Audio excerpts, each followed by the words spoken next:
Olá, boa noite. Sejam muito bem-vindos ao Roda Viva. Estamos ao vivo para o Brasil e o exterior pela TV Cultura e emissoras afiliadas e conectados no UOL, YouTube, Facebook e Twitter.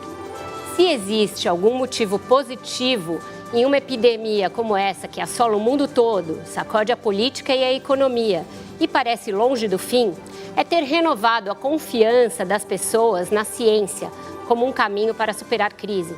O nosso entrevistado desta noite já era um divulgador científico respeitado, antes de os epidemiologistas virarem celebridades na TV e nas redes sociais. Mas em menos de um mês, viu o espalhamento do seu alcance, para usar o termo que ele usa para se referir à epidemia que estuda, aumentar. Seu canal no YouTube ganhou 615 mil novos inscritos só em março. No Twitter, foram 256 mil novos seguidores e 350 mil no Instagram. O sucesso se deve à forma didática com que ele explica temas complexos da ciência, mas também ao fato de que foi um dos primeiros a fazerem um alerta considerado alarmista por muitos. O de que a pandemia do novo coronavírus poderia levar a mais de 1 milhão de mortes no Brasil, caso medidas imediatas e drásticas não fossem adotadas. Para esclarecer em que momento da crise nós estamos e para onde podemos ir, a depender das nossas escolhas, está no centro do Roda Viva o biólogo Átila Yamarino. Doutor em microbiologia pela Universidade de São Paulo, com pós-doutorado na USP e também na Universidade de Yale, nos Estados Unidos, ele desenvolveu inúmeros estudos sobre vírus, como o ebola, zika e coronavírus. Seu trabalho se concentra, entre outros pontos, na disseminação desses organismos e como eles evoluem, colocando em risco amplas camadas da população. Empenhado em divulgar o conhecimento científico para um grande número de pessoas, ele criou um canal no YouTube, o Nerdologia, onde explica de forma bastante didática como as doenças se espalham e alerta para o perigo de não se levar a sério as descobertas da ciência. Para entrevistar Átila Yamarino, nós convidamos Mariana Varela, editora-chefe do portal Drauzio Varela, Ayrton Escobar, repórter do Jornal da USP, Fabiana Cambricoli, repórter do jornal O Estado de São Paulo e mestre em saúde pública pela USP, Marcelo Soares, jornalista e diretor da plataforma Lagon Data, e Nilce Moreto, jornalista e criadora dos canais Coisa de Nerd e Cadê a Chave, diretamente do Canadá.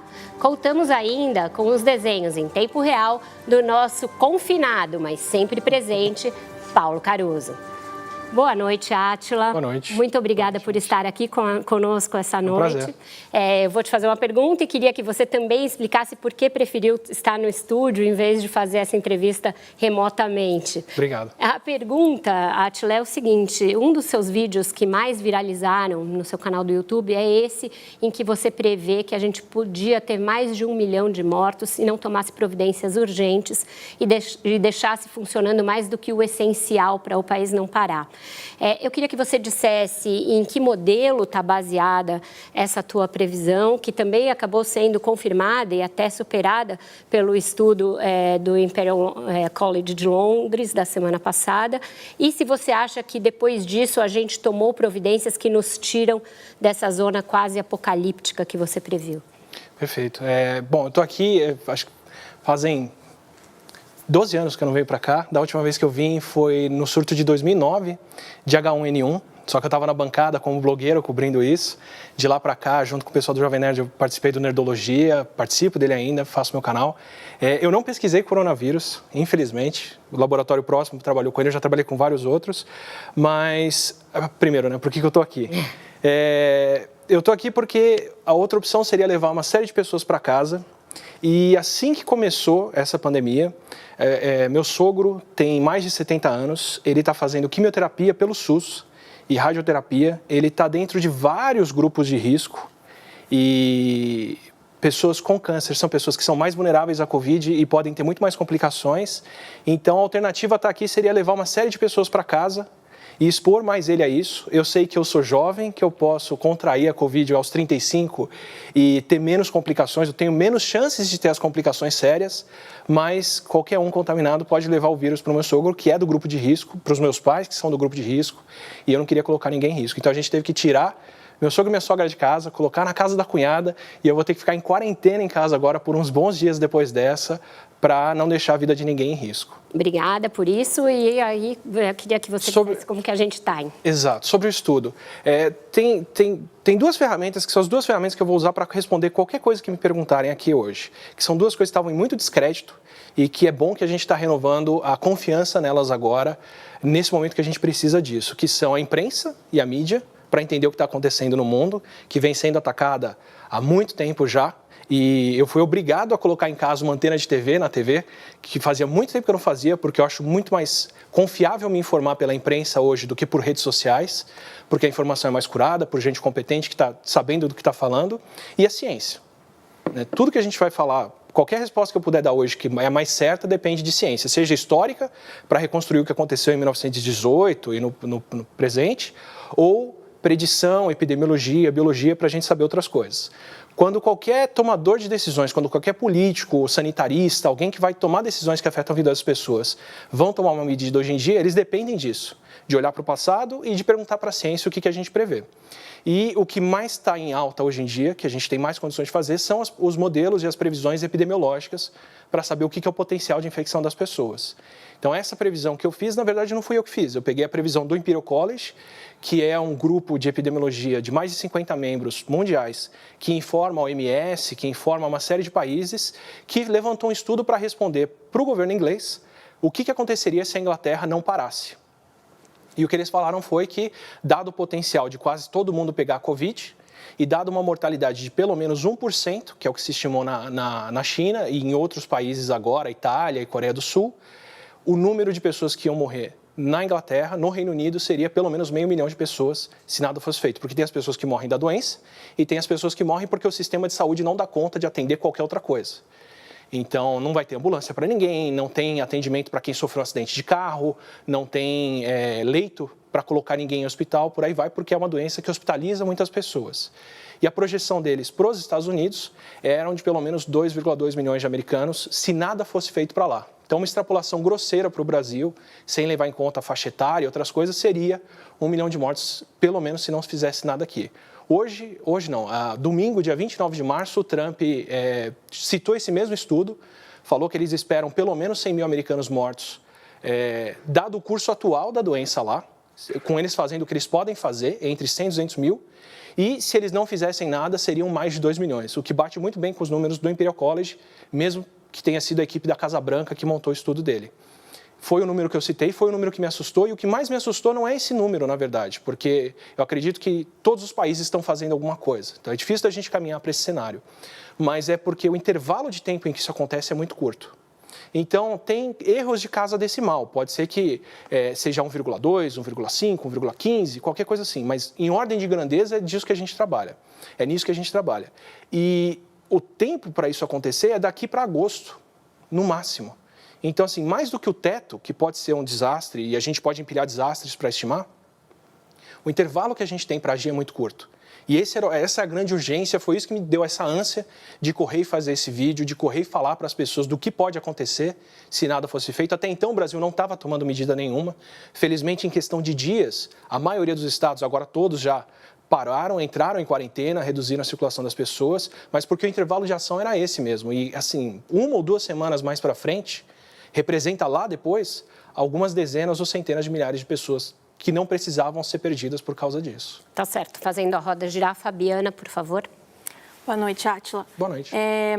A China decretou o lockdown em Wuhan, né, que foi o epicentro da crise, no dia 23 de janeiro, quando eles tinham menos de 1.000 casos confirmados da doença. E lá o fechamento foi bem rígido, né? A gente vê que na Itália, que é um dos países mais graves agora, Espanha, teve a quarentena, mas parece que as medidas não são tão restritivas quanto na China. Inclusive, teve um médico da Cruz Vermelha chinesa que foi prestar serviço na Itália e ficou horrorizado. Falou, mas tem muita gente na rua aqui, isso aqui não é quarentena. Você acha que é por causa disso que a gente ainda não está vendo uma melhora no cenário da Itália? Mesmo eles tendo anunciado isso no início de março, a gente ainda vê um número muito alto de mortes. E aí, pegando esse gancho para o Brasil, se a gente continuar mesmo nessa quarentena decretada pelos governadores, essa coisa mais branda, a gente vai ter problema? Tinha que ser igual à China, bem rígido? Eu não sei se é possível ser igual à China, nem desejável.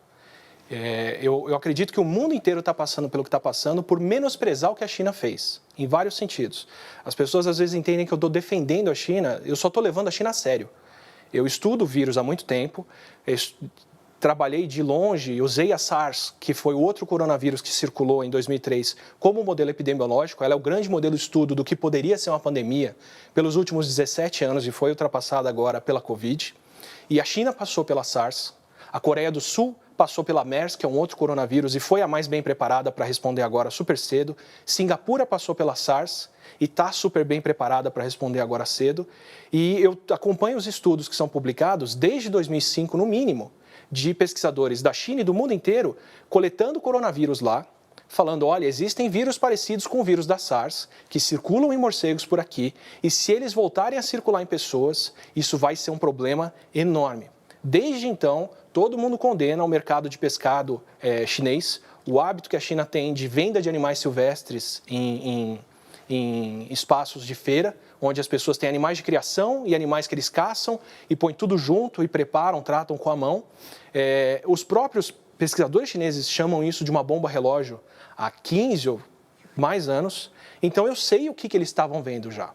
Para detectar uma doença respiratória tão cedo como a China detectou, você tem que ter um sistema de vigilância enorme. Existe um impulso, como aparentemente aconteceu mesmo na China, de silenciar quem aponta um problema, de dizer que o problema não é esse. E a gente está vendo isso no mundo inteiro, não só na China, quando a Covid começou, mas você imagina se no resto do mundo as pessoas têm como ver o que aconteceu e já estão negando que isso é um problema, o que não foi na China para autoridades.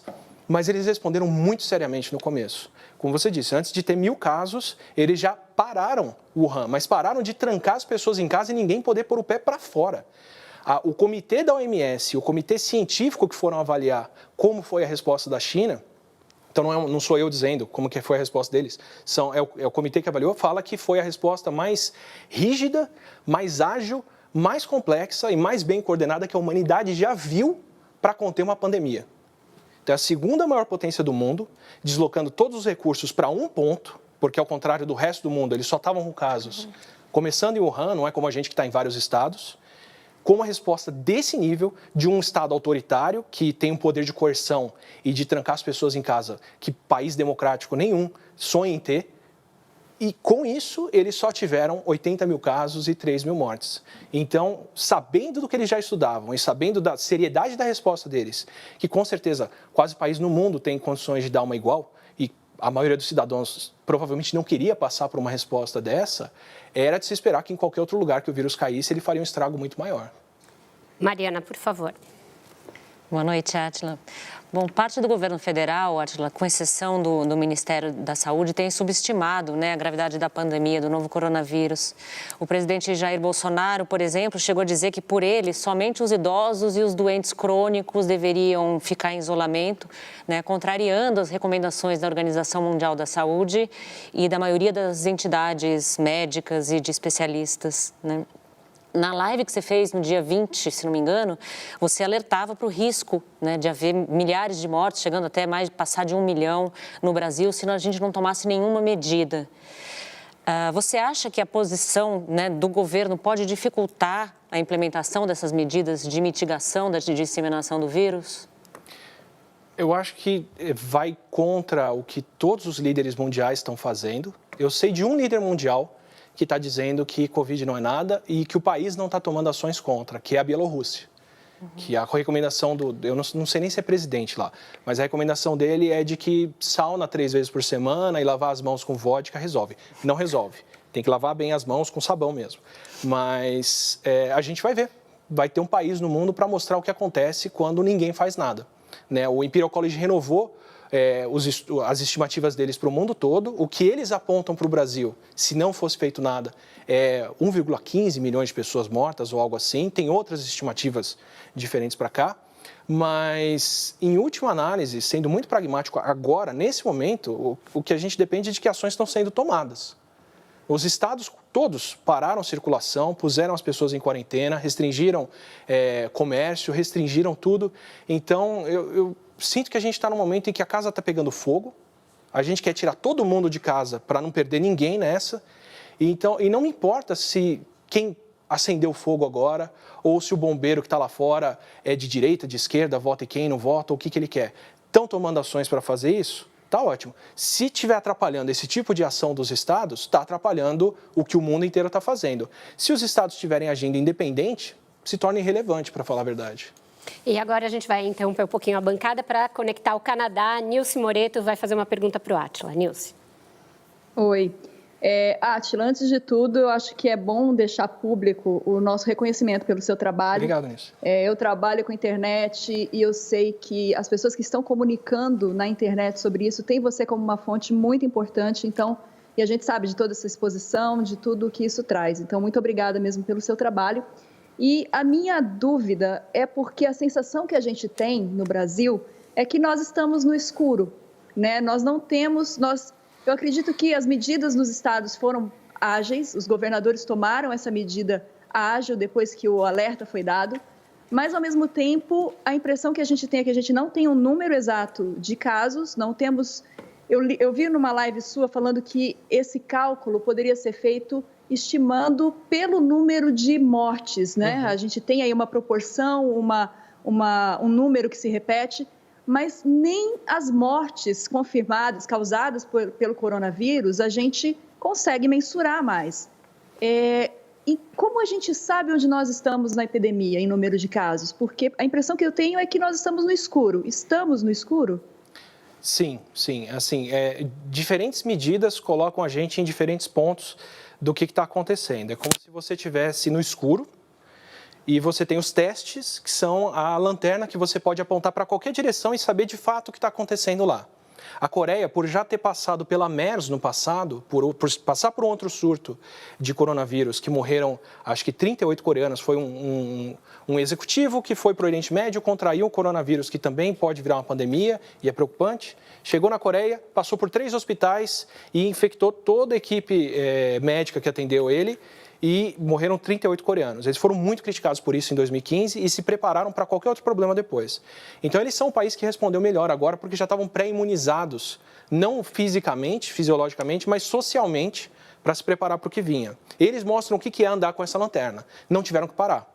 Eles conseguem saber quantas pessoas estão doentes, quantas pessoas têm o coronavírus, antes delas transmitirem, e conseguiram não parar a atividade econômica. Qualquer cenário, de qualquer saída que a gente quiser imaginar, depende de fazer o que a Coreia está fazendo, que é testar. Teste. Testar todo mundo sem parar. Isso é a lanterna. Sem essa lanterna, o que a gente pode usar é uma vela, que é ficar parado e ver quantas pessoas estão chegando até você com complicações hospitalares, que é o que o Brasil está fazendo. Então, o Brasil, muito cedo na pandemia, parou de fazer teste para todo mundo que estava chegando de países e falou, não, agora a gente só vai ver hospitalizados. Me marcou muito, inclusive, foi uma das coisas que me motivou a fazer a live, o Brasil ter mudado tão cedo para uma situação dessa que diz que a gente quase não tinha teste por aqui. E você dá conta de quem está hospitalizado, ter um intervalo de 2 semanas entre a pessoa contrair o vírus e ter as complicações que levam ela a ser hospitalizada, é perder as outras 100 pessoas que podem ter se contaminado na cadeia de transmissão até essa pessoa manifestar sintoma e é deixar essas pessoas chegarem até você. É literalmente a vela e só ver quem está ao seu redor. E tem mas a até situação... essa medida está subnotificada, não é? Assim, não está tendo teste para todo mundo mesmo. Não, mas isso é a situação do mundo inteiro, na verdade. Dá para ver isso pela letalidade do vírus. A Coreia aponta para quem está infectado e ela tem um índice de letalidade de quase 1%, quer dizer, ela está vendo muita gente saudável e alguns morrendo.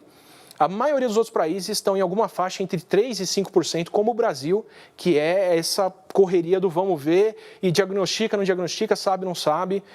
O mundo está nesse estado de choque agora. E tem um estado, que é o da Espanha e o da Itália, onde nem essa lanterna você tem, nem a vela você tem, o sistema de saúde já faliu, e são as pessoas que estão morrendo que vão dar uma estimativa da possibilidade de quantas pessoas são. Mesmo assim, a Espanha também já chegou nesse ponto, uma vez que o hospital lota, parte dessas pessoas morre em casa. Então, eles só vão descobrir a letalidade real pela estimativa de mortos inesperados depois. E isso é o normal, não estou dizendo que é o aceitável. Mas mesmo aqui, se a gente voltar agora, tem uma pesquisadora da Fiocruz apontando que o Brasil já tinha mortes por pneumonia subestimados ou acima do normal tem alguns meses. Se isso tivesse acontecendo desde muito antes, eu não sei bem o prazo, não condiz com a situação de Covid que a gente tem aqui. Teria que ser fevereiro, março, para bater com o que a gente tem da epidemia, mas é normal isso. Por isso que eu falo que a China conseguir perceber um surto de doença respiratória em dias, quando ainda está nesses poucos casos, é um feito absurdo. Porque a gente tem aqui, às vezes, 200, 500 mortes no país por causa desconhecida de pneumonia, e é normal. A China pegou isso com 5. Marcelo, por favor. Boa noite, Átila, tudo bem? A gente sabe que a qualidade de um modelo preditivo depende da qualidade dos dados que são colocados nele, né? A gente tem acompanhado os dados do Brasil, eles têm um baixo nível de detalhe. Perfeito. Né? Eles são muito agregados e cada estado fornece esses dados de um jeito. A gente vai olhar agora, por exemplo, Mato Grosso do Sul e Pernambuco, eles já estão fornecendo os dados com casos de síndrome respiratória aguda grave suspeitos de coronavírus. Né? Que nível de detalhe seria desejável que se houvesse, inclusive para tentar captar confusores ali no meio? No mínimo, o nível de detalhe de cidade, as faixas etárias que estão envolvidas e, dentro do possível, com a presença de testes. A gente ainda está nessa fase de subestimar o subestimado do estimado. Segundo o pronunciamento do ministro hoje, essa semana chegam testes no Brasil que vão ser distribuídos e a gente sai dessa situação de só testar alguns milhares de pessoas quando a gente precisava de dezenas de milhares, se não mais, de testes. Mas o mínimo que a gente precisava era um detalhamento por cidade, porque cada cidade é um foco. Quando a gente pensa, a situação na Itália é a Lombardia. A situação na China é o Wuhan. Aqui no Brasil, a gente tem o potencial de cada cidade virar uma Lombardia, uma Wuhan da vida, se não for monitorada. Então, quando eu falo até no estado de São Paulo, o estado de São Paulo tem Campinas, tem São José do Rio Preto, tem Ribeirão Preto, tem Bauru, tem toda a grande São Paulo, tem Santos, tem muitas metrópoles que podem passar por um problema parecido. Então, a gente precisa desse tipo de resolução espacial e além da temporal, que a gente não tem, para poder fazer esse tipo de predição, com certeza. Ayrton, por favor. Átila, tudo bom?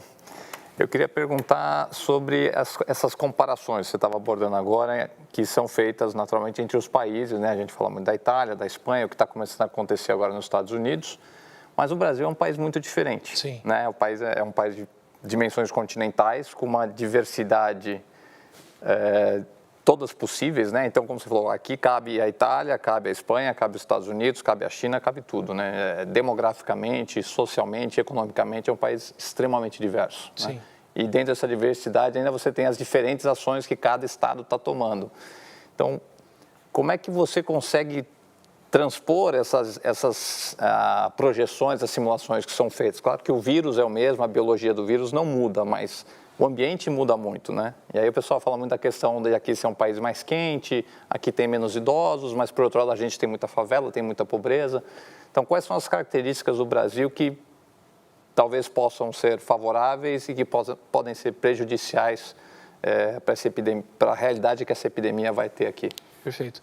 Primeiro, tomara que o clima faça essa diferença toda. Tudo aponta que existe um efeito da temperatura reduzir a transmissão do vírus, que não impede ele de ser transmitido, mas talvez dificulte o número de casos. Não dá para contar com isso.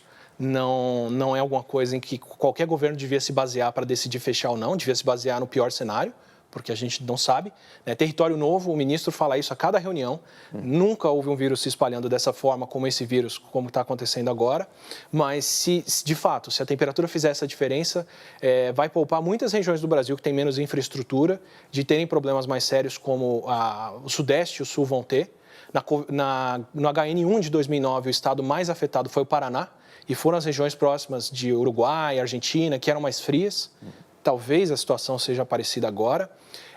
A gente tem as diferenças demográficas. A população brasileira é um pouco mais nova que a população europeia, mas não é tão mais nova assim. A população mais nova mundial mesmo é africana e alguns países da Ásia. Mas a gente tem um agravante sério aqui, porque por conta da pobreza, a gente tem populações com mais índice de diabetes e de hipertensão e não acompanhadas ou não contidas, não tratadas, né? Então, são populações vulneráveis. Tuberculose também, né? Tuberculose. A pesquisadora da Fiocruz tem falado muito a respeito desse risco. Que se está sendo transmitida, é o tipo de ambiente que é propício para a transmissão da Covid. E tem o agravante que modelo epidemiológico nenhum prevê, que é como um vírus se espalha em uma favela. Isso a gente não tem modelos feitos para prever como isso acontece.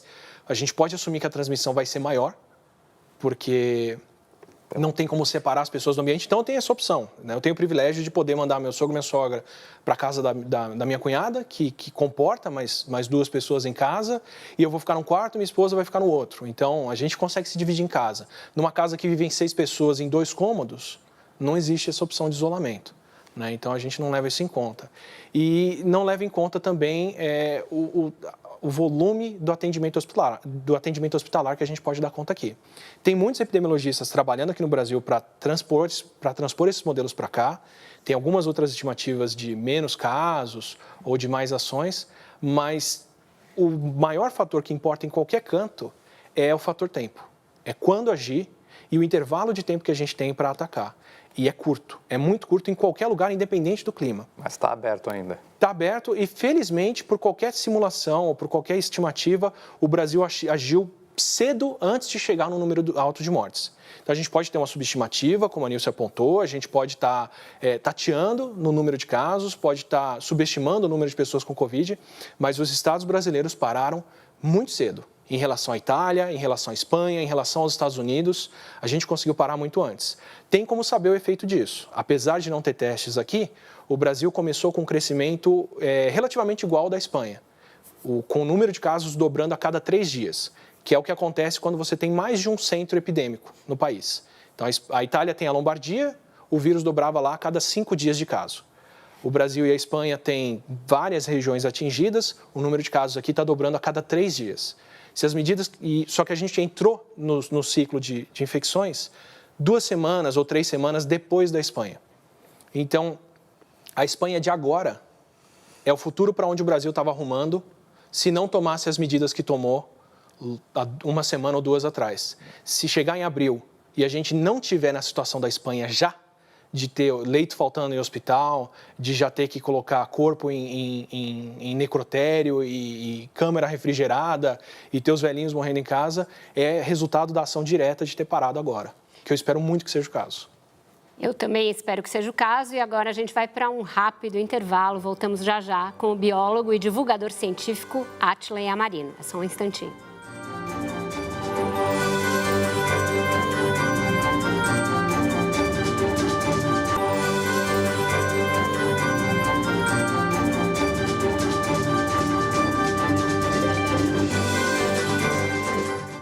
Estamos de volta com o Roda Viva com Átila Yamarino e estamos em primeiro lugar no Twitter mundial entre os assuntos mais comentados.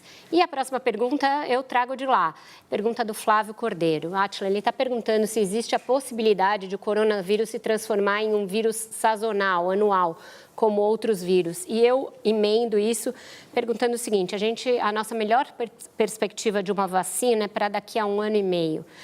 Isso pode fazer com que quando ela chegue, esse vírus já tenha sofrido uma mutação e a vacina seja menos eficiente do que poderia ser? Certo. Tem chance do vírus mutar o tempo todo para fazer qualquer coisa. Pelo que a gente está acompanhando aqui, ele não está indo em direção nenhuma, não tem nada que está sendo selecionado para ele evoluir, nem para ser mais patogênico, nem para ser menos, muito menos para circular em mosquito, que não é alguma coisa que a gente trata. O que significa ser mais ou menos patogênico, para quem não... Vamos lá, seria, por exemplo, se o vírus debilitando as pessoas, hospitalizando as pessoas, fosse mais transmitido. Se esse fosse o caso, a gente poderia ver um vírus que está se tornando mais letal. Tá. Aparentemente, não é o caso desse aqui. O que a gente tem de precedente de outros coronavírus é que eles são sazonais. E a MERS, por exemplo, que é um coronavírus muito sério, chega a matar 30% das pessoas que pegam, só que só afeta até agora tratadores de camelo no Oriente Médio e quem atende eles em hospital. Quem pega a MERS pode voltar a contrair ela 2 anos depois ou 1 ano depois. E quando contrai de novo, tem sintomas de uma gripe muito mais leve, não tem o problema sério que ela causa antes. Com a Covid agora, a gente não teve tempo para ver se está acontecendo isso. O que a gente viu foi que quem pegou, aparentemente está imune, não pega de novo. Macacos que foram infectados com ela ficaram imunes e não pegaram de novo. E acontece em alguns casos, e a China está tendo problema por causa disso agora, das pessoas às vezes aparentemente se curarem, quase eliminarem o vírus do corpo a ponto de testar negativo, mas depois de uma semana ou duas voltar a manifestar um pouco do vírus no corpo. Não sei nem se é o caso dele ser transmitido por essas pessoas, mas de ter essa fase de positivo, negativo e depois voltar a ter o vírus. Então a China está se preocupando agora porque algumas pessoas que não manifestavam sintomas ou que estavam aparentemente curadas do vírus voltaram a manifestar o vírus no corpo por causa dessa diferença. A gente vai descobrir daqui a 1 ano ou 2 se alguém pode ser reinfectado. Tudo indica, por enquanto, não.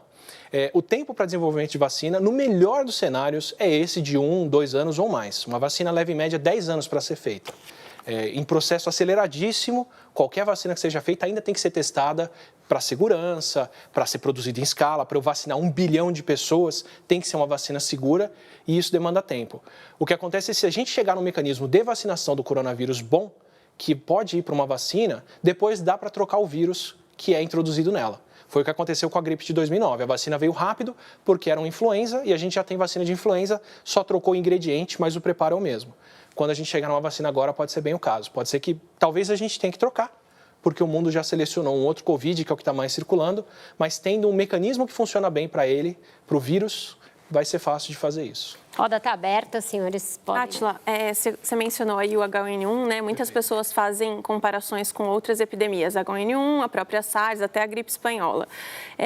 Dessas que são mais recentes, que talvez o cenário socioeconômico e até a tecnologia médica seja mais comparável, a gente vê que a Covid está se espalhando numa velocidade muito maior, né? Então, mesmo no caso da SARS, que já foi uma super preocupação, a gente teve cerca de 800 mortes. Demorou 3 meses para o primeiro caso fora da China. No caso do coronavírus, a gente teve caso fora da China em 1 mês, a gente já tem 37 mil mortes em 3 meses. Já tem estudos que mostram qual é a diferença desse vírus que faz com que ele seja tão transmissível, muito mais transmissível do que esses outros vírus respiratórios recentes? Tem vários pontos aí. A SARS, de verdade, era menos transmissível, ela aparentemente estava menos adaptada para circular entre humanos e infectava mais o pulmão, a parte baixa do trato respiratório, e por isso era mais difícil dela ser transmitida, mas quem chegava no estágio de estar muito doente e transmitia para muitas pessoas que eram super espalhadores. O H1N1 tem uma facilidade de circular boa. O vírus da gripe ele consegue em 2 ou 3 dias ser transmitido. A Covid parece levar 5 dias em média para que isso aconteça. Então a gripe tem o potencial de se espalhar mais rápido, mas a gripe se espalha numa população que já foi gripada, que já está relativamente imune. Então o H1N1 de 2009, por exemplo, ele não infectou muitos idosos, porque os idosos já deviam ter pego uma gripe lá na década de 70, que deixou eles imunes para o H1N1 de agora. Então, o H1N1 de 2009 matou bastante gente, o CDC estima em 500 mil quem morreu no mundo entre 2009 e 2010, só que levou 1 ano e meio para isso acontecer, não afetava tanto idosos, tinha tratamento, tem um remédio para a influenza e foi ao longo desse tempo porque muitas pessoas que ele encontrava já estavam imunes, então o vírus tinha essa dificuldade para se espalhar. A Covid mata de 10 a 20 vezes mais que um vírus da gripe comum. Ela hospitaliza de 10 a 20 vezes mais pessoas do que a gripe comum. Então, ela satura o sistema de saúde muito rapidamente. Ela pode se transmitir para 2 a 3 pessoas logo em seguida. Isso é mais viral do que memes na internet, que geralmente se espalham para 2 pessoas ou menos, em média. E ela consegue fazer isso em uma questão de poucos dias. Então, ela é muito mais preocupante por isso. E ela afeta idosos. Daí a grande letalidade agora. Ela de verdade pegou todo mundo de surpresa. Aparentemente, porque o SARS-CoV-2, que é o vírus da Covid, que é parecido com o da SARS, tem uma afinidade maior pelas vias aéreas superiores. Então, ele replica mais no nariz, na traqueia, e ele vai estar mais presente na tosse, tanto que está sendo um problema enorme conter o vírus por aí. Aparentemente, por tudo que a gente conseguiu ver até aqui. Vou chamar a Nilce lá do Canadá, que ela está pedindo a palavra. Nilce. Eu vou insistir na testagem, Átila. A gente tem uma pressão muito grande dos setores econômicos para que se limite, né, esse tempo dessas medidas de restrição, de contenção. O vencedor do Nobel da Economia, o Paul Romer, acho que é esse o nome dele, ele defende que a testagem seja a principal ferramenta. Ele defende que testar em massa, testar todo mundo, 7 bilhões de habitantes da Terra, seja mais econômico do que quebrar a economia com a quarentena e com esse período de isolamento. Admitindo que haja essa possibilidade, né, que as indústrias foquem por um período na produção em massa de testes e a gente consiga testar, é uma estratégia válida para o Brasil agora, no momento, se essa medida fosse adotada agora? Por enquanto, a gente ia depender muito de vários outros países. O Brasil, assim como vários países europeus, está preso no momento por uma falha estrutural de longa data, que é parar de financiar a ciência nacional. Então, não é nem um problema de gestão atual. Tá? Desde pelo menos 2014, são 3 governos diferentes que vêm reduzindo verba de pesquisa paulatinamente. E uma das coisas que se faz para trabalhar com menos verba é deixar de comprar equipamento e passar a importar o que você precisa. Então, a gente leva de 3 a 6 meses, dependendo, em períodos normais, para receber reagentes de fora. Isso é muito mais complicado agora quando o mundo inteiro quer comprar os mesmos reagentes para trabalhar com as mesmas coisas com todo mundo. Então, consigo dar esse exemplo de um amigo que está na Universidade Federal fazendo teste em laboratório, teve que esperar um bom tempo para conseguir receber os reagentes e agora, quando conseguiu um aluno de doutorado, que é super qualificado para parar para fazer pesquisa, esse aluno que abriu mão do projeto dele ainda descobriu que a bolsa de pesquisa dele foi cortada por uma portaria recente que restringiu as bolsas da CAPES. Então, a pessoa mais qualificada para estar trabalhando agora fazendo teste perdeu a bolsa de pesquisa durante o doutorado por redução de verba da ciência, como eu disse já, de longa data. Então, por enquanto, a gente está refém de ter que importar reagentes de fora, que o mundo inteiro está competindo para trazer. Os países que estão conseguindo testar as pessoas agora muito bem, China, Coreia do Sul, Alemanha, são países que produzem esses reagentes próprios e fazem o teste por conta própria. Então, a gente vai ter que pagar esse preço caríssimo agora de ficar um bom tempo sem essa luz, sem saber o que está acontecendo aqui. Mas a gente não conhece uma outra saída viável que não seja essa.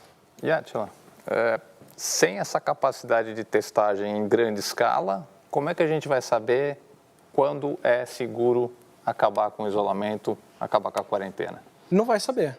O melhor que a gente faz agora é seguir com o isolamento e com a quarentena para não ter um problema muito maior, que vai estourar na nossa cara, como foi com a Itália, como foi com a Espanha, como vai ser com os Estados Unidos, que tem várias Itálias e várias Espanhas fermentando lá dentro agora, que vão estourar nas próximas 2 semanas. Eles estão prevendo mais de 100 mil mortes dentro do cenário atual, agindo como estão agindo agora para minimizar o problema. Mas não existe outro modelo mundial, como eu disse. Eu ia usar imprensa e ciência. Ciência é fazer teste. Imprensa é qualquer país que a gente conhece que está saindo disso, está saindo na base do teste. Guangdong, que foi a região que estava recebendo gente de Wuhan com o vírus na China, fez 320 mil testes para garantir que não tinha ninguém chegando infectado. E eles pegavam menos de uma pessoa em 1000 infectada, fazendo esse volume de testes. Isso que eles precisaram fazer para não ter um surto acontecendo numa outra cidade que não era onde estava o foco. A Coreia do Sul faz 10 mil testes por dia, 15 mil testes por dia, algo assim. Ela, numa semana, faz mais testes do que os Estados Unidos tinha feito até o começo do mês. Singapura está saindo agora, está se abrindo economicamente de novo, reativando as coisas. Fez muito teste para saber que esse era o momento. Hong Kong está reabrindo agora. Fez muito teste para saber que esse era o momento e já está pegando outra onda do vírus crescendo. Era isso que eu ia te perguntar, Átila. A China também está prevendo que vai começar a segunda onda. O Japão, que tinha relaxado as medidas, também está reativando as precauções. Que segunda onda é essa? Não está muito cedo para haver uma segunda onda de Covid? É um vírus que é muito rápido, esse que é o grande problema. Dentro da gripe, ninguém é imune. Aliás, dentro da gripe, muita gente é imune, o vírus tem dificuldade para circular porque ele vai encontrar pessoas que ele não infecta e pessoas que não vão ter sintomas. Todo mundo pode pegar Covid. Todo mundo. Ninguém foi exposto a isso antes. Tem 50 mil pessoas recuperadas no mundo agora que não vão pegar. O resto pode. Então, é muito rápido para o vírus voltar a crescer logo em seguida. Muita gente está propondo modelos para sair do isolamento, mas tudo indica que isolamento horizontal, com todo mundo em casa, é a melhor saída, porque eu só teria como fazer qualquer outra chance que mal foi proposta com testes. Então, na ausência de teste, tem que ser o isolamento vertical. E o momento de horizontal. sair... é o isolamento horizontal e para sair disso é na base do teste. E sabendo que os casos vão voltar a crescer. Então, o que os países que já estão saindo da situação, os que primeiro pararam, que são os que já estão se recuperando primeiro, Eslovênia, Hong Kong, Singapura, já estão vendo os casos aumentarem. E estão começando a trabalhar no modelo em que eles vão fechar por um tempo, abrir por um tempo, fechar por um tempo, abrir por um tempo, até a gente poder ter uma vacina. Porque assim eles não param a economia, mas também não deixam os casos explodirem. Átila, seguinte, a pandemia ainda não chegou com força no Brasil, né? A gente vê que, segundo os dados, nas comunidades mais carentes ainda não se espalhou muito, né, a pandemia. Ela começou atingindo primeiro as pessoas de classe média mais alta, que foram as pessoas que conseguiram também aderir mais ao isolamento social. E que, em parte, motivaram a decisão política de parada. De parar. Acontece que a gente sabe que a maioria dos nossos mais de 200 milhões de habitantes vive em situação precária, né? Nós temos, segundo o IBGE, mais de 30 milhões de pessoas que não têm água encanada, por exemplo, né? E essas pessoas vivem em casas com poucos cômodos, muita gente morando junto, pouca ventilação, né? É possível prever o que vai acontecer quando esse vírus chegar com força nas comunidades mais carentes do Brasil? Se ele chegar com força, eu espero que não chegue, a gente pode ter cenários muito diferentes. Eu vou pegar um outro desastre natural para fazer uma comparação. Terremoto. Vou pegar alguma coisa menos previsível ainda, que não dá para antever acontecendo assim. 2010 teve um terremoto de escala 7 no Haiti, que é um país que tem toda uma exploração histórica, tem uma série de problemas, passa por uma miséria que é fruto hoje de muita história de exploração, que com um terremoto de escala 7, de uma população de 10 milhões, perdeu entre 100 e 200 mil habitantes. Entre quem morreu com o terremoto, quem morreu de cólera depois e perdeu por outras coisas. Foi entre 1 e 1,5% da população do país que morreu. No mesmo ano, o Chile teve um terremoto de escala 8,8, e a escala Richter, ela multiplica por 10 cada vez que o número sobe, então foi quase 100 vezes pior do que o do Haiti, e morreram menos de 1.000 chilenos. E esse terremoto aconteceu do lado de Santiago. 1.000 chilenos de uma população de 17 milhões de habitantes. Então, a proporção de mortes, apesar de ser um terremoto 100 vezes pior no Chile, a proporção da população que morreu no Chile foi 300 vezes menor.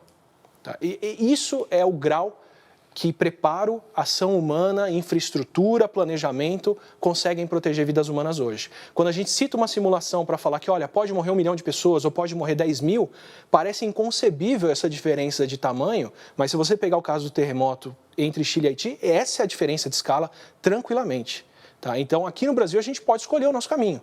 A gente está no começo da reta agora, a gente está vendo o número de casos subindo e cada ação que a gente toma agora joga essa reta para um cenário mais próximo do Chile, mais longe do Haiti.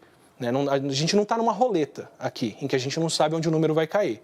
Ele é imprevisível, mas cada trabalho nosso vai jogar a gente numa direção mais do Chile. Especialmente nas favelas, especialmente onde tem a população mais pobre, que não tem condições de ficar sem trabalhar e não é achando que vai voltar para a economia de janeiro, porque aquela economia não existe mais, vai ser numa nova economia, vai ser com uma outra fonte de renda, com uma outra forma de trabalho, que essas pessoas vão se sustentar, para não precisarem se expor ao vírus, como sendo as pessoas mais vulneráveis que são, que vai dar para a gente essa diferença. Mas em 2021 a gente não pode olhar para trás e falar, nossa, que desastre que aconteceu. A gente tem que olhar para trás e falar, nossa, que caminho que nós tomamos como sociedade. Marcelo, por favor. Átila, a gente tem visto alguns políticos, o Mandetta andou falando recentemente, lá por junho dá para começar a relaxar, etc. Só que aí vem inverno, né? O que pode ser o impacto disso no... Você vê dos decisores respostas que não necessariamente são as mais reais, mas que talvez sejam as mais propícias para o momento. Então, por exemplo, o Trump foi lá e falou, vamos parar os Estados Unidos até o fim de abril para a gente poder ter entre 100 e 200 mil mortos só. O modelo que ele usa assume que para isso acontecer o país tem que parar até maio, na verdade, se não mais para frente. Então, ele está falando agora que eles vão parar para abril. Qualquer um que quiser, que não acredita em mim, fica à vontade para conferir se eles vão acabar estendendo isso para maio ou não. Para o cenário que ele promete acontecer, vão ter que. Então, eu não sei dizer se o que o ministro está falando é o que se espera ou é o que é mais praticável falar nessa hora. Se, quando chegar em junho, a gente tiver teste e tiver equipamento de proteção para profissionais de saúde e provavelmente máscara para as pessoas nas ruas, talvez a gente consiga chegar nesse cenário. Porque esse é um outro ponto. O que a gente está aprendendo agora, isso é completamente novo com a Covid, é que os países que usam mais máscaras culturalmente, Japão, Singapura, Hong Kong e a China, são os países que estão conseguindo ter um nível de convivência social mais próximo do normal por conta disso. Da maneira como a gente está aqui no Brasil, isso é impensável, porque qualquer máscara aqui agora tem que ir para médica, para médico, para enfermeiro, para enfermeira, que é quem está se expondo mais ao vírus. Mas num futuro em que a gente se adequou, se preparou e caminhou para isso, talvez com teste, equipamento, a gente consiga sair fim de maio, começo de junho, julho, sabendo que os casos podem voltar por causa do frio, mas tendo as máscaras para retardarem quando os casos voltam e tendo os testes para saber que os casos estão voltando. Átila, você falou, desculpa, Marcelo, você falou em terremoto. O que a gente tem visto de mais próximo aí de preocupação mundial, né, com uma grande possibilidade de perdas aí de vida e de qualidade no planeta, é o aquecimento global. O que se alerta aí pelos cientistas ao longo dos anos é quanto ao aquecimento global. Mas a gente não viu um alerta de uma possibilidade de uma pandemia dessas proporções. Você falou que entre a comunidade científica já se estudava essa possibilidade. Faltou alerta? Faltou dizer, por exemplo, que esse comércio de animais chineses silvestres era algo que tinha de ser banido, não importa questões culturais, precisava ser banido em nome da saúde pública? Alertas não faltaram, faltaram ações. Então, quem trabalha com epidemiologia já fala que a gente pode ter pandemias sérias. Essa não é uma pandemia séria pelo pior cenário.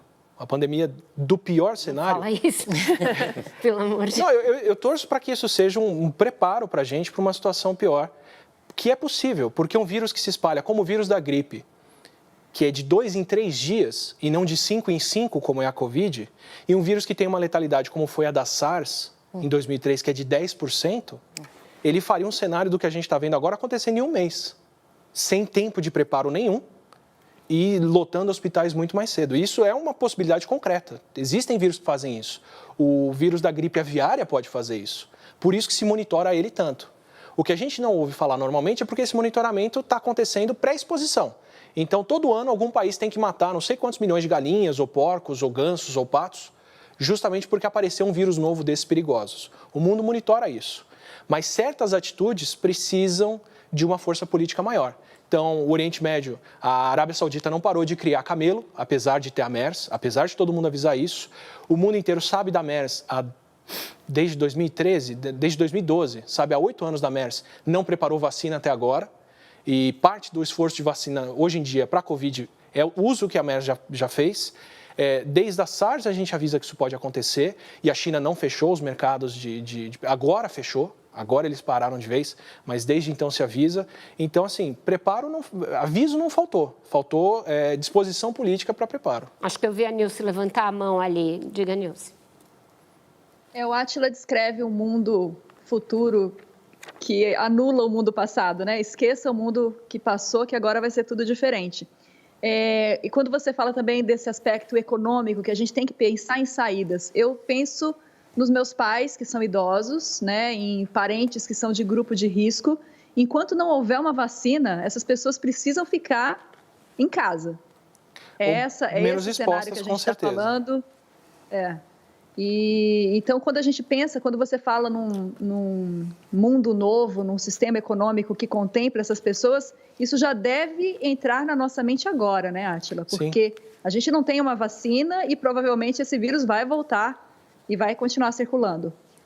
O que motivou a minha live do dia 20, o que motivou todo o alarde que eu fiz, foi o tempo que a gente tem, que é quase nulo, para poder agir agora. Então, assim, acaba a chance de uma vacina ou de um remédio factível. Tem uma série de remédios sendo testados e tentados, mas se o pior do surto vai acontecer em 2 ou 3 meses, mesmo que a gente achasse hoje a droga perfeita para curar a Covid, o que não se encontrou ainda, mas está todo mundo tentando, não existe mão de obra no mundo para produzir e distribuir isso para cada ser humano no próximo mês e meio ou 2, que é o que a gente precisa. Né? Mesmo se a gente conseguisse... Não, a gente nem trabalha só com esse prazo, a gente tem que entender que não há um prazo, né? Não há uma definição. Eu estou dizendo, melhor dos cenários, assim, nem factível é. Vacina, se a gente conseguisse desenvolver uma vacina como a humanidade nunca viu em 1 ano e meio, são meses que a gente tem de resposta. Então, quando eu digo que o mundo que a gente conhece acabou, é porque até ter uma vacina... mesmo que o comércio reabrisse hoje, eu não me sinto à vontade de voltar para o comércio. Como eu disse, eu estou com meu sogro fazendo quimioterapia, fazendo radioterapia. A última coisa que eu quero é expor ele a alguma coisa. Então, eu já não voltaria para um restaurante aberto hoje em dia, já não voltaria a frequentar um cinema, um jogo de futebol, qualquer coisa assim, com medo de um contágio de passar para ele. Então, mesmo que o comércio voltasse a reabrir hoje, ele não pode ser o mesmo comércio que a gente tinha antes. A demanda de produção e consumo das pessoas vai mudar daqui para frente. A gente não tem mais como frequentar grandes multidões tão cedo até ter uma vacina. Se a gente for tomar saída dos países asiáticos, todo mundo vai ter que usar máscara por uns bons meses daí para frente. Então, as próprias indústrias já tinham que estar se adequando para produzir esse tipo de equipamento de proteção. Para a equipe médica, essencialmente agora, que tem uma demanda insana e está todo mundo tentando comprar da China, que não consegue fornecer para o mundo inteiro na demanda de agora. E, quer dizer, não tem como retomar a economia que existia antes. A gente tinha que estar se preparando, sim, para uma economia nova, onde as pessoas não vão conseguir conviver tanto, se aglomerar tanto e vão ter que trabalhar remotamente. Então, com isso, a gente vai para mais um rápido intervalo. Já já a gente volta com a entrevista com Átila Yamarino. Só um instante, fique aí.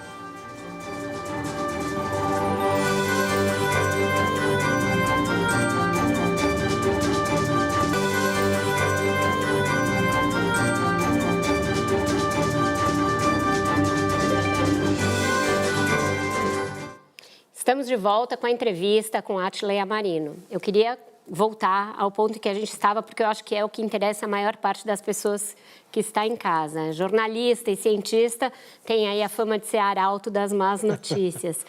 Você dizia que o mundo nunca mais vai voltar a ser o que era, e as pessoas estão em casa, estão fazendo aí um exercício de resiliência e de empatia, muito na expectativa de quando as suas vidas vão voltar a ser o que elas eram antes. Crianças que não estão indo à escola, a gente que não está vendo os pais mais velhos, como a Nilce falou. Que tipo de relações interpessoais você espera desse mundo pós-coronavírus? A gente vai ser mais frio? A gente vai ser menos caloroso, menos afetuoso? Eu espero o contrário, na verdade. Eu não quero dizer que o mundo que a gente vivia nunca mais vai voltar, mas não é para ele que a gente vai voltar.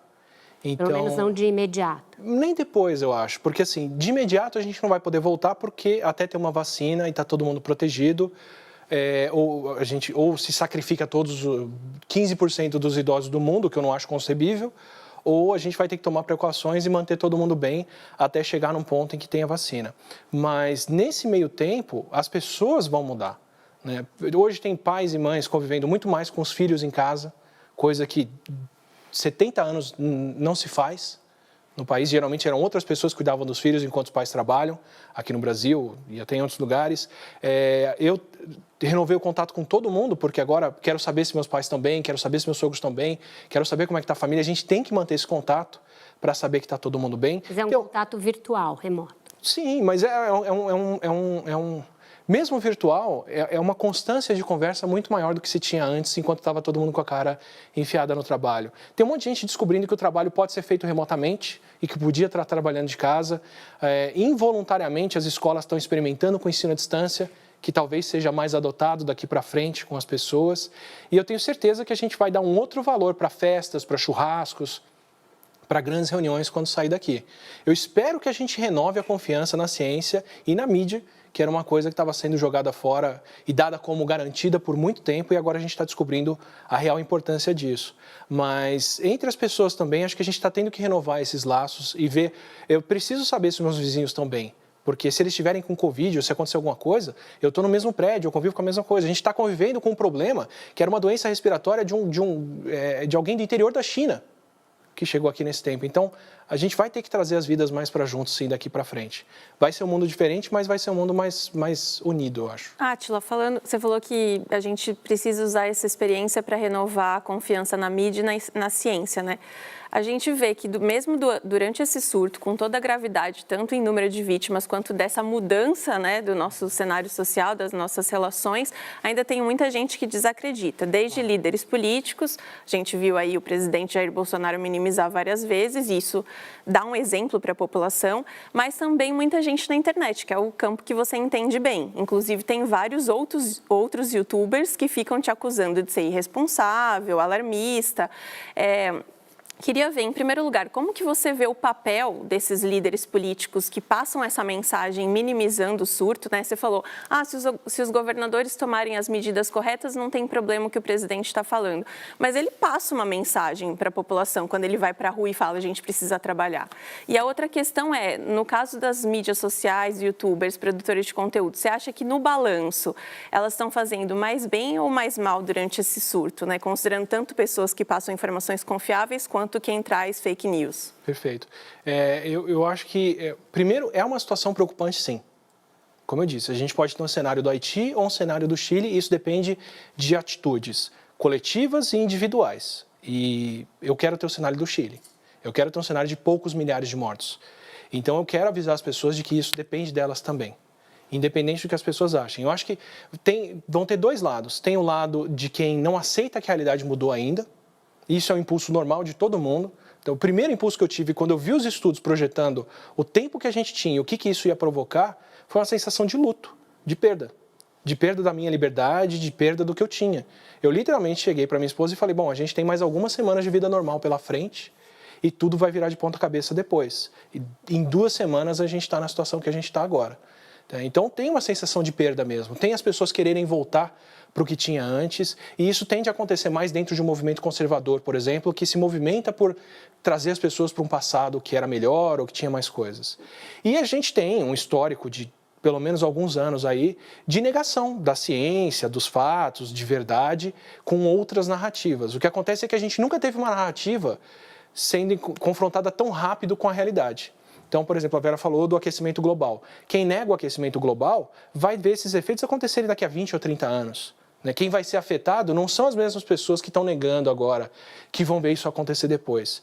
E quem nega uma vacina de sarampo e não vacina os filhos, vai causar um surto de sarampo 10 anos depois, quando essas crianças estiverem na escola, 20 anos depois, quando elas estiverem na faculdade. A gente não vê a consequência direta do que faz. Com a Covid, não. A consequência vem em 2 semanas, 1 mês. Quem está negando a verdade agora, eu só tenho que sentar e esperar.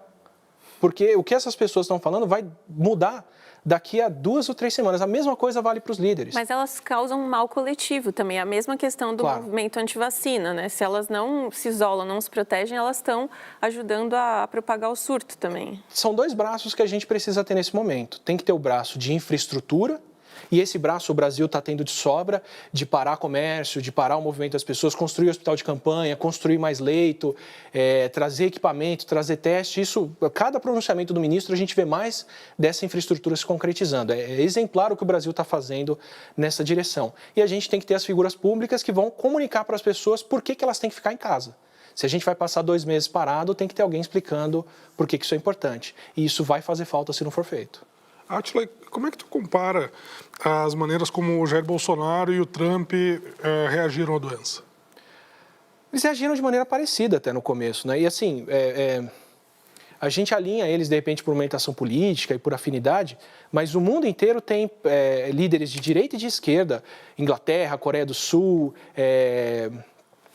China, de todos os espectros políticos aceitando a situação e fazendo parada, né? O Trump precisou de um exemplo pessoal para decidir por isso. Embora ele estivesse no país mais bem informado do mundo sobre ciência em geral, e com todo mundo gritando na orelha dele que podia ser um grande problema, segundo ele se mobilizou porque ele viu um amigo em coma e viu o bairro onde ele tinha crescido parado por causa dos hospitais de Covid. O presidente do Brasil sobrou como o único líder mundial que, junto com a Bielorrússia, que eu não sei porquê. Isso apesar de ter tido várias pessoas no seu entorno muito próximo contaminadas, né? Seu próprio ministro da Saúde contradizer tudo o que ele diz, Sim, né? exato. Toda a comitiva para os Estados Unidos. Mas, por outro lado, eu não tenho como reclamar do que está sendo tomado de medida aqui. E isso era o mais urgente, era o mais concreto. A gente podia ter um presidente totalmente favorável a parar, que se tivesse travado em governadores e tivesse gritando aos 7 ventos que é um problemão e os estados não tivessem parado como pararam, a gente já está num cenário muito pior do que a gente deve ter pela frente. É nisso que eu me atenho, inclusive. Sim. Eu queria falar do famoso achatamento da curva, né? Que você abordou em vários dos seus vídeos e nos últimos dias surgiu uma possível boa notícia no meio dessa onda de más notícias que a gente está vendo, de que aparentemente a curva aqui de São Paulo já estaria tomando um rumo descendente, né? A gente estaria conseguindo achatar essa curva. Dá para falar isso já? Porque assim, o que a gente ouve dos profissionais de saúde que estão nos hospitais, que estão no pronto atendimento, vendo a coisa acontecer na frente deles, é o oposto. Eles dizem que a coisa só está piorando. É mais gente chegando, mais gente doente, mais gente internada e muita gente morrendo que ainda não entrou nas estatísticas. Então, essa suposta boa notícia é não, eu não consigo encarar ela como algo que é o que está acontecendo de verdade. Porque sem testes a gente não tem como saber em momento real o que se passa. A gente só tem como ver o reflexo na diminuição de internações. E isso vai se manifestar em 2 semanas. Então, os estados pararam semana passada, o estado de São Paulo parou no fim de semana passado. Qualquer efeito disso a gente só vai ver no começo de abril, um pouco mais para frente. Espero que a gente veja esse efeito, mas até agora o que a gente pode estar vendo é, na verdade, falta de testes, né? Já foi noticiado que o Adolfo Lutz, que é o centro que faz testes em São Paulo, está com 10, 14 mil testes já atrasados, esperando para serem feitos, para confirmar os casos. Então, acredito que não. Acho que a gente vai ter um cenário mais real a partir dessa semana, quando chegarem os testes que o ministro da Saúde prometeu para o Brasil, que ele comprou e está trazendo para cá. Esses testes rápidos vão trazer essa resposta. Vão trazer essa resposta. De quantos casos a gente tem e daí para frente, quantos casos novos acontecem por dia e o que a gente está vendo. É como Nova York. Nova York foi de 2, 3 mil casos registrados, porque eles estavam vendo internação, para de repente 60 mil casos, porque eles começaram a testar as pessoas. Mariana? Desculpa, Átila. Eu ia falar, a gente não está no ponto de Nova York ainda, porque o surto lá é mais antigo, mas a gente vai saber o quão distante ou não com o teste. Mariana e a Nilce. O Imperial College de Londres, né, cujos estudos orientaram, inclusive, os governos dos Estados Unidos e do Reino Unido a adotar medidas mais restritivas, lançou um estudo no dia 26 de março, traçando alguns cenários possíveis para o Brasil. Né? No pior cenário, se a gente deixasse as pessoas circulando sem fazer restrição nenhuma, a gente teria mais ou menos mais de 1 milhão de mortes. E no melhor cenário, se a gente tomasse medidas precoces de restrição, a gente chegaria a um pouco mais de 44 mil mortes. Quer dizer, mesmo o melhor cenário é muita gente, né? Muita morte concentrada em pouco tempo, se a gente pensar que essas mortes ocorreriam nos próximos meses. Isso é uma das coisas que eu acho que vai mudar o nosso bem-estar na saída dessa. Vai ser um trauma coletivo bem grande. Pois é, 44 mil mortes no melhor cenário. Você, vendo as medidas que o Brasil está adotando, né, e que são medidas, às vezes, que se contradizem, né? O governo federal fala uma coisa, o Ministério da Saúde diz outra, e as medidas que estão sendo prometidas, em qual cenário você apostaria que a gente estaria agora? Eu aposto, porque eu sou otimista, porque eu quero ser otimista, nesse cenário mais baixo. Na verdade, não pela extensão das medidas, mas pelo quão precoce elas foram. Tá? A maioria dos outros lugares já estavam com mais mortes, já estavam com mais casos, independente de subnotificação, coisa assim, porque eu acredito que isso seja universal, tirando Coreia do Sul, Singapura e outros lugares mais bem preparados, mas as medidas aqui foram adotadas muito antes. Esse mesmo estudo aponta que o momento ideal para se tomar essas medidas é antes de uma certa densidade de mortes por 1.000 habitantes, que é o nosso caso, e ele renova o que eles acham que é efetivo com outras medidas que podem achatar a curva. Então, eles falaram em fechamento de escola, isolamento dos idosos, teste e quarentena das pessoas, e eu espero que a gente consiga implementar isso quanto antes. Então, o que esse estudo me trouxe de muita esperança é isso, ele dá um limiar de onde a parada deve acontecer, que a gente fez antes, então a gente entrou cedo nisso, e ele dá várias medidas as quais a gente já tomou. Eu acho que o melhor cenário que a gente pode ter é chegarem os testes aqui, equipamento de proteção, tanto para profissional de saúde quanto mais para frente, socialmente a gente poder usar para poder ver isso. Mas eu ainda acho que a gente está dentro da possibilidade de pegar essa saída de menos mortes. Nilce, a última pergunta do bloco, a gente tem um pouco mais de 2 minutos. Rapidinho. Ainda falando sobre o negacionismo, né, da ciência, o governo federal, o presidente, insiste em falar em isolamento vertical. Eu queria, Átila, que você passasse um panorama da diferença desses isolamentos, né, do horizontal, que é adotado onde dá certo, e dessa proposta do vertical e no que ele se baseia, na verdade. Certo. Tem um grande problema aí que é a proposta do isolamento vertical, ela até agora não foi formalizada. Isso foi opinião publicada em jornais ou em mídia, o que não é um problema, mas não é um estudo no qual dá para se basear. O que a gente está falando em Imperial College são estimativas com números, condições, limiares que a gente tem que ter para garantir que está tudo funcionando. E a proposta de isolamento vertical, que é se isolar só a camada mais vulnerável da população, não é uma proposta formalizada. Então, eu não acho que cabe nem discutir ela, porque ela não é uma proposta científica. Quando ela for, a gente pode ver quais são as condições. Se ela virar uma teoria científica, uma proposta que pode ser estudada e testada, ela com certeza depende de teste, para saber quem está sendo isolado e se está funcionando. Se a gente não tem teste, isso não devia estar nem no radar daqui para frente. E também não tem nenhum plano político para se isolar idosos numa situação como a do Brasil, em que eles vivem nessa situação com outras pessoas. Né? Eu não tenho condições, meus sogros estão em casa. Eu não tenho como fazer isolamento vertical, eu não vou voltar a trabalhar na rua até ter alguma outra forma de proteção. Então, com isso, a gente encerra o terceiro bloco, volta para o último, depois de um breve intervalo. Esperamos você já já.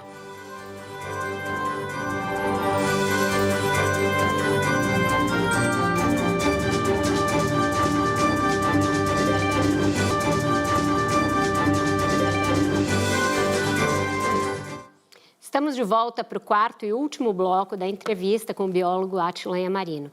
Átila, você falou bastante da questão da China e, ao contrário do que muita gente diz, você afirmou que eles foram muito rápidos em isolar o vírus, isolar a região de Wuhan e conseguir controlar a pandemia. Mas existem teorias conspiratórias aí de que esse seria um vírus chinês, até mesmo criado em laboratório pela China para prejudicar o resto do mundo, o mundo ocidental. Ou outra teoria também muito vista aí, que eles teriam escondido por mais tempo, em vez de ter sido tão rápidos assim.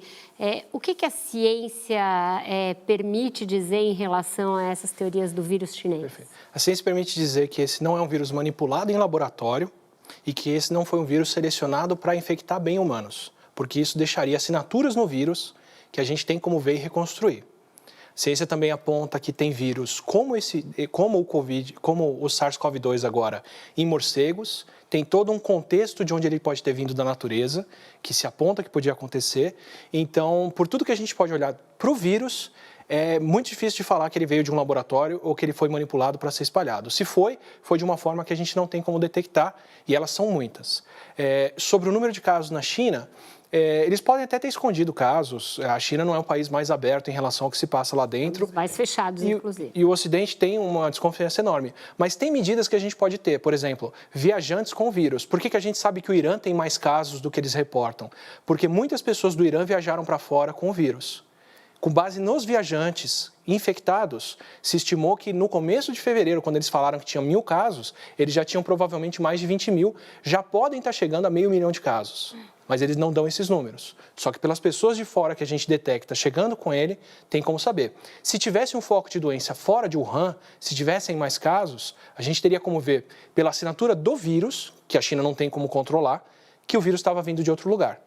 Então, esse tipo de teoria fica difícil de seguir. E os inspetores da OMS e cientistas que foram para lá falam que o cenário é esse que eles pintam, tanto em número de casos como em como a resposta aconteceu e outras coisas.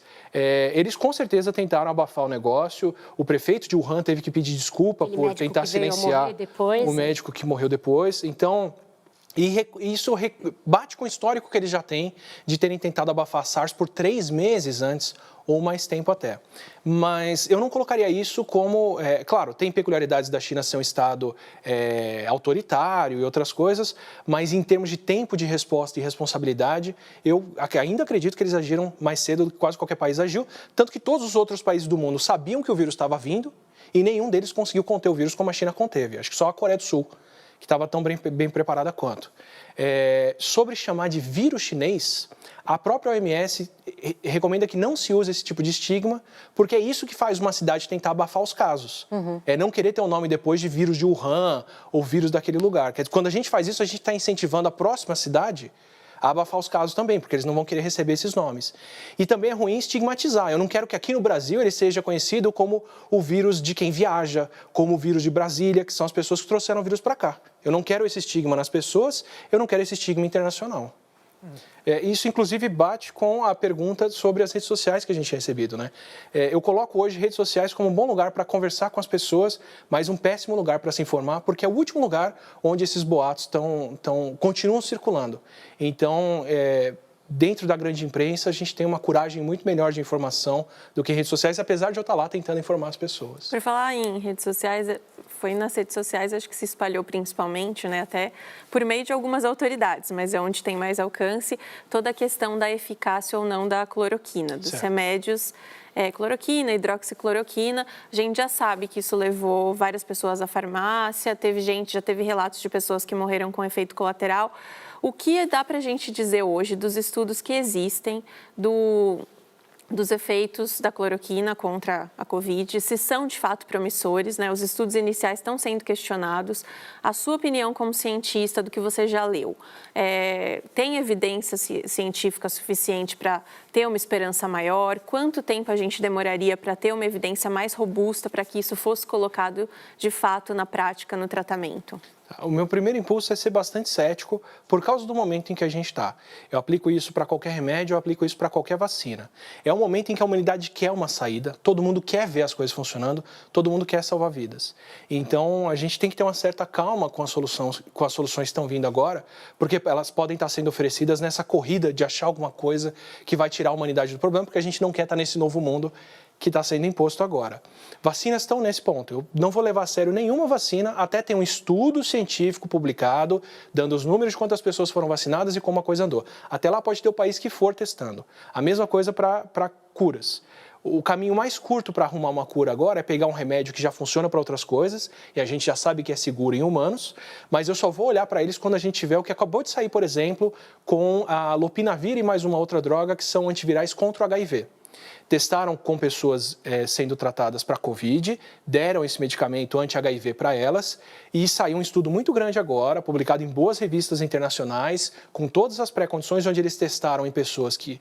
Eles testaram sem saber quem estava sendo tratado, para depois ver se o tratamento funciona, trataram um grupo e não trataram outro, para ver se o medicamento funciona, para ver se tem o efeito placebo e por aí vai. E o que publicaram foram todas as condições. As doses foram essas, funcionou nesse momento, e a única diferença que vimos é que nos casos mais graves, ele encurtou a estadia das pessoas na UTI em 5 dias. Então, esse já é um medicamento que a gente sabe como funciona, já dá para aplicar. Sabe-se quais são as doses, tem um estudo grande, com várias pessoas mostrando que funciona, e não salvou muitas vidas, mas encurta a estadia das pessoas na UTI, que já é um ganho enorme quando não se tem leitos de hospital. A cloroquina não está nesse ponto. Tanto a cloroquina quanto a hidroxicloroquina estão ainda nesse... Vamos ver, deve funcionar, deve ser bom, mas os experimentos publicados até aqui não tiveram esse tipo de controle, de dar para um grupo, não dar para outro, testar doses diferentes. Então, ela ainda não foi demonstrada dessa forma. E, teoricamente, é uma coisa para a gente ver em menos de uma semana, porque pacientes para se testar não faltam, centros testando a cloroquina não faltam.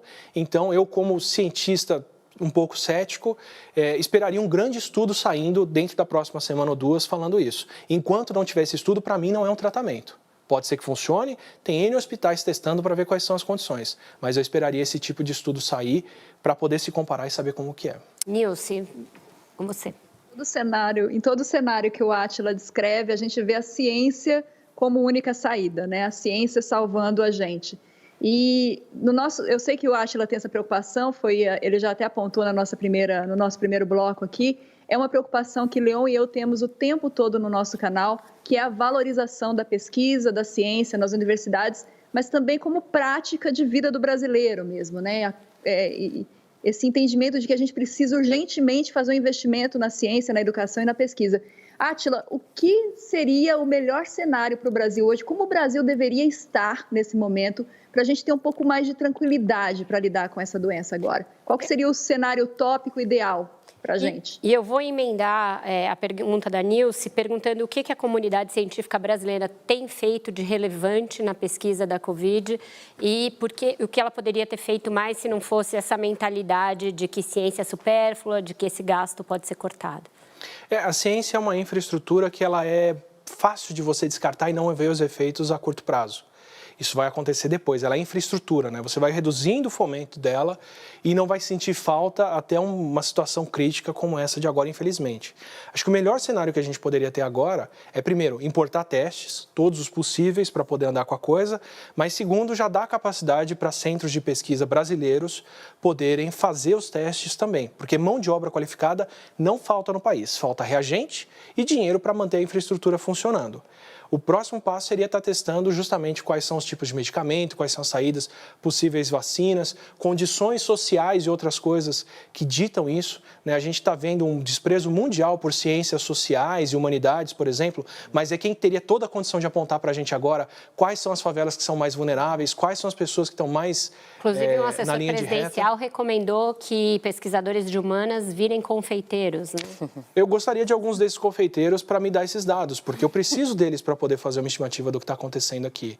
Então, eu espero... O melhor cenário para mim, sendo muito realista, seria, no mínimo, renovar o respeito por isso. Como eu disse, é complicado no momento em que tem pessoas que estão na pós-graduação abrirem mão do projeto delas para fazer parte dos testes agora e terem uma bolsa cortada numa hora dessa. Eu sei que o país não está num momento favorável para pôr dinheiro em nada, mas uma vez que a gente já formou essas pessoas, é literalmente jogar pela janela. Como é jogar pela janela um profissional de saúde que não tem equipamento de proteção para trabalhar, como o próprio ministro da Saúde fala e como ele está tentando garantir que não aconteça. Pessoal.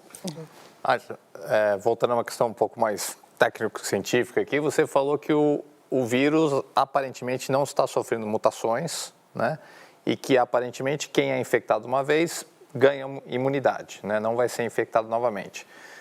E uma das teorias alternativas que têm sido propostas ao isolamento social horizontal deixa o pessoal circular e eles vão pegar o vírus e vão ter imunidade e acabou o problema, né? Por que isso não funciona? E se você ganha imunidade depois de infectado, para que a gente precisa de uma vacina? Se no ano que vem todo mundo já vai estar imune, ou a maior parte da população já vai estar imune a esse vírus? É tudo uma questão de tempo, que é o que eu falei que é o mais urgente. A gente tem 2 ou 3 meses para isso acontecer. Então, embora seja nos idosos que a letalidade seja alta, mesmo entre os mais novos, o índice de hospitalização é muito alto.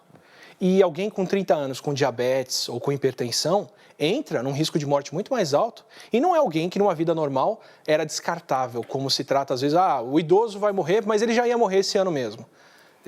Isso às vezes é dado como um sacrifício necessário, né? Mas alguém com 30 anos com hipertensão não vai morrer esse ano, não tem por que morrer. Todo mundo aí estaria se expondo, mesmo crianças com leucemia, crianças que fizeram transplante de órgãos, crianças que têm asma, uma série de problemas respiratórios, são vulneráveis e têm grande chance de morrer, sim, se pegarem a Covid, ou pelo menos mais chance do que com uma gripe normal. Então, é um risco grande para várias parcelas da população, não só os grupos de risco clássicos, que são os idosos. O intervalo de tempo em que isso acontece é muito curto e essas pessoas têm que ser hospitalizadas do mesmo jeito. A gente tem pessoas de 20, 30, 40 anos sendo hospitalizadas no mundo inteiro. Então, a chance dessas pessoas morrerem é menor, mas a necessidade delas serem hospitalizadas ainda é alta, chega a 20%. E aí vem um outro problema, porque se você tem alguém de 30, 40 anos tendo que ser hospitalizado e entubado, e alguém de 70 anos tendo que ser hospitalizado e entubado, e os dois precisam do mesmo respirador, quem vai ter a prioridade? O protocolo médico internacional a prioridade é de quem tem mais anos de qualidade de vida. É de quem vai viver mais tempo e tem mais chance de se recuperar do tratamento. Então, a saída mais ética internacionalmente decidida é que na falta de leito hospitalar, se uma pessoa tem que ocupar e você tem 2, a pessoa mais nova e que tem mais chance de recuperação é quem entra. Já é uma escolha que a Espanha está tendo que fazer, já é uma escolha que a Itália teve que fazer. São 2 países onde os mais novos que não vão morrer, quando são hospitalizados, estão tomando o leito de um idoso que vai morrer. Então, mesmo expondo eles agora, se a gente tivesse uma infraestrutura hospitalar para atender todo mundo, até seria conversa. Como não tem, como a infraestrutura hospitalar é 50, 30 vezes menor do que a demanda pode ser se todo mundo pegar, e esse é o grande trunfo do estudo que fez a Inglaterra mudar de direção, é porque eles viram que o sistema hospitalar deles não ia dar conta disso. para você não obrigar os médicos a fazerem esse tipo de escolha, o melhor que você faz é manter todo mundo em casa. Olha, peraí, já vou passar a palavra para vocês. A gente ganhou 10 minutos dada a relevância da entrevista, audiência altíssima, estourando no Twitter. Estou recebendo milhares aqui de elogios, de perguntas. A gente vai tentar dar conta de tudo. Vou pedir para Mariana falar, Fabiana, e aí a gente continua. Vamos lá. Átila, nos últimos, do começo dos anos 2000 para cá, o mundo viveu várias epidemias e surtos graves, né? A gente teve a SARS, a MERS no Oriente Médio, Ebola na África, a Zika aqui também no Brasil. Em pouco tempo, muitas epidemias graves com vários mortos. Você acha que a gente está vivendo mais epidemias? A gente pode dizer que o mundo tem vivenciado mais epidemias e a gente pode esperar algo ainda pior do que a Covid, você acha? Sim.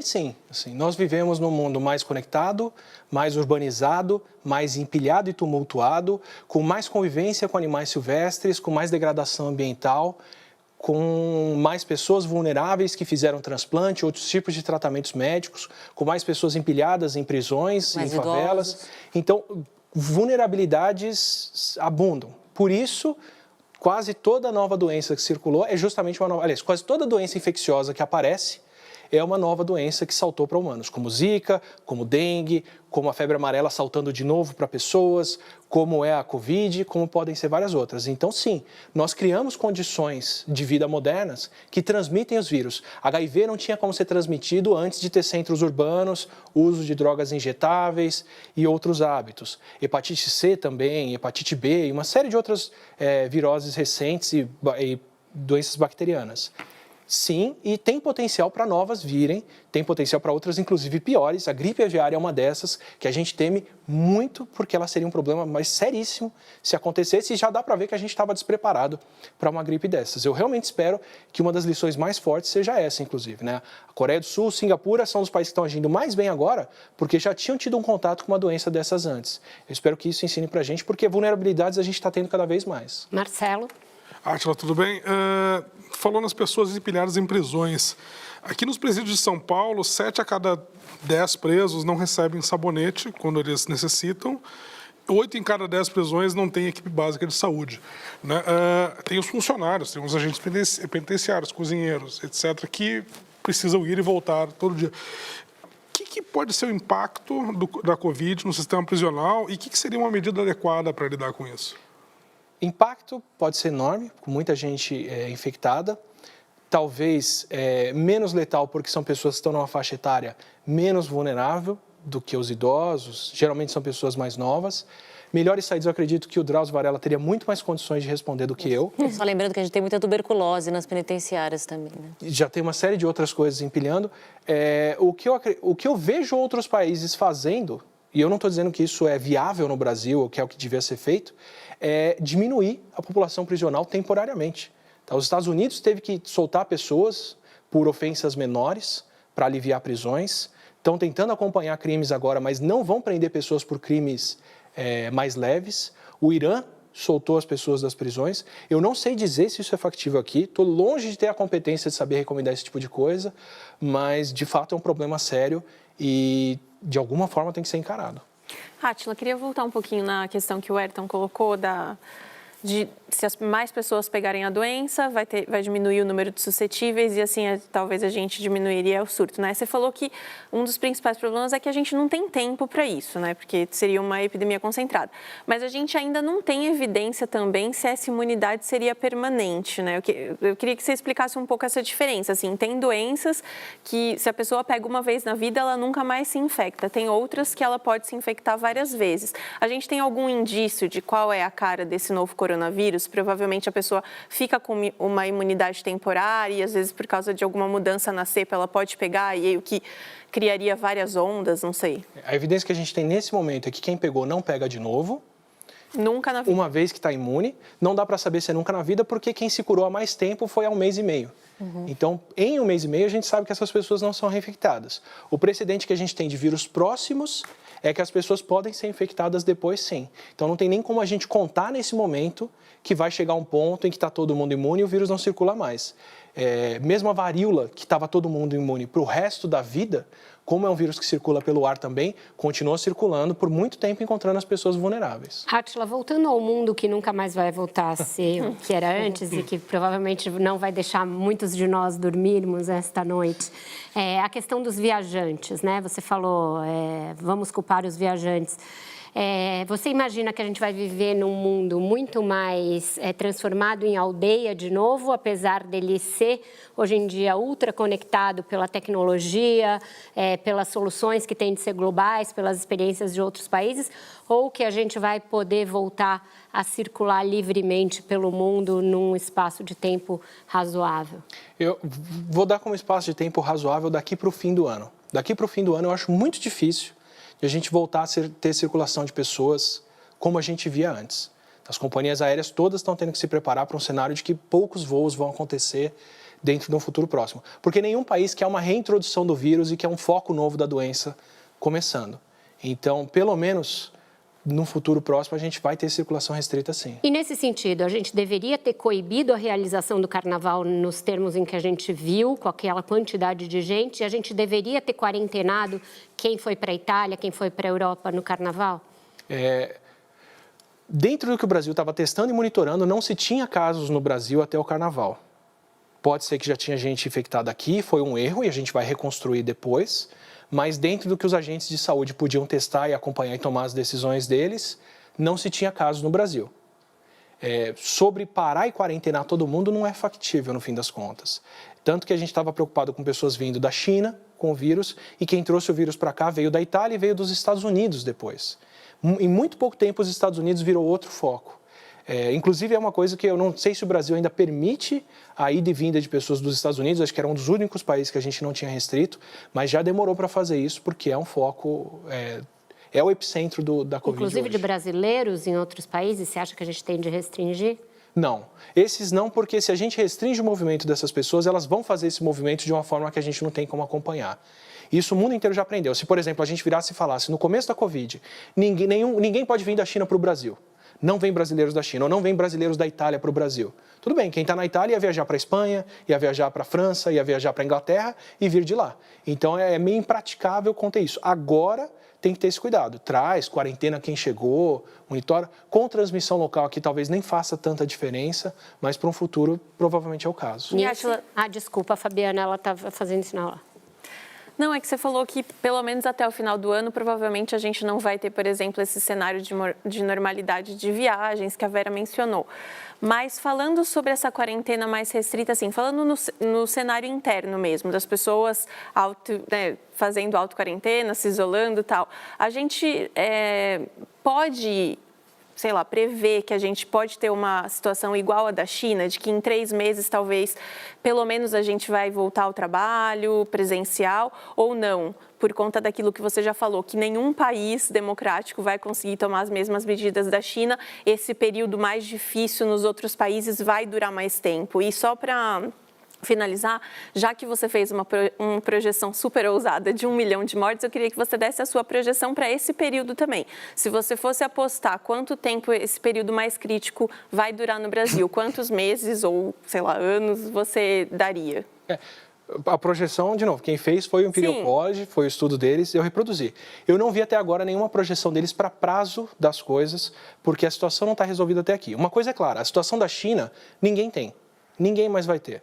Porque isso teria que ter sido adotado com esse sistema autoritário super coercivo muito cedo, e nenhum país tem infraestrutura para fazer isso até aqui. Então, hoje, não tem como nenhum país ter o que a China teve. Parar agora por 3 meses só e retomar.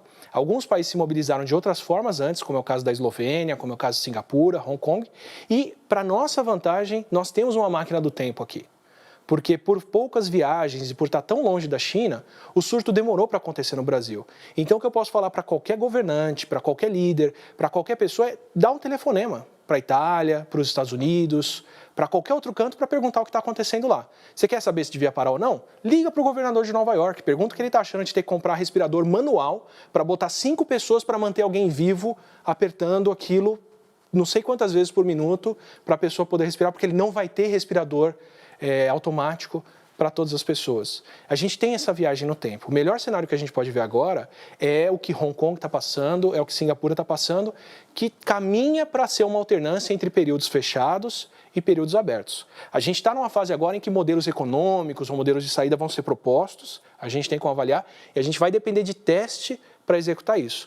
Mas eu acho que um bom cenário, se as medidas agora foram suficientes e se a gente tomar medidas que caminham nessa direção, é que a gente possa, daqui para o fim do ano, começar a alternar entre libera as pessoas um pouco para todo mundo respirar e tomar sol e tranca de novo quando o vírus volta a subir. Nilce, por favor, a sua pergunta. Eu quero visitar meus pais, eu quero voltar para o Brasil, o espaço aéreo está fechado, mas enfim. A minha pergunta é a seguinte, a gente tem esses exemplos, né? Nós temos Itália, nós temos Espanha como exemplos que nós não queremos seguir, temos a Coreia do Sul como um exemplo que a gente adoraria seguir, mas está além do nosso alcance. E dentro do país, Átila, quem que está sendo exemplar para a gente, assim, que é uma coisa mais factível, que é possível fazer e que está à frente, assim? Qual estado você colocaria como uma referência para os demais? Eu acho complicado adotar algum estado como exemplo, porque eu não tenho nem esse conhecimento para ver o que todos fizeram. Eu acho que dentro da nossa realidade, os estados estão mantendo as pessoas circulando menos. E isso é só medir em qualquer aplicativo de trânsito. Se você abrir o Maps no seu celular e ver que tem trânsito na sua cidade, ela já não está fazendo o suficiente. Qualquer estado que está com comércio, que está com parte do comércio parada, que está com a circulação de pessoas fechada e que está construindo leito hospitalar, eu acho que está indo bem. Então, fica até difícil de responder agora, porque São Paulo, Rio de Janeiro, Rondônia, Minas Gerais e mais alguns outros estados estão construindo leito. Eu fico até receoso de nomear alguns e deixar outros de fora que estão fazendo o mesmo. Mas se o seu estado está construindo leito, está dando condições dos médicos trabalharem e está mantendo as pessoas em casa, já está fazendo muito bem aqui. Acho que até a gente ter teste é o melhor que a gente consegue medir. Então, infelizmente, mesmo com um chorinho, nosso programa chegou ao fim. Eu agradeço demais a você, Átila e a Marino, pela entrevista. Também a Mariana Varela, o Marcelo Soares, a Fabiana Cambricoli, ao Ayrton Escobar e a Nilce Moreto, lá do Canadá. E também ao nosso Paulo Caruso, que está em casa, mas está com a gente, nos brindou com os seus desenhos essa noite. Agradeço, sobretudo, a você pela enorme e qualificada audiência nessa noite. Enquanto durarem as restrições impostas pela pandemia de coronavírus, nós, do Roda Viva e da TV Cultura, estaremos aqui para trazer a você informação de qualidade baseada na ciência, em dados e evidências. Vamos sempre juntos. Fiquem em casa, tenham uma ótima semana e até segunda-feira, às 10 da noite.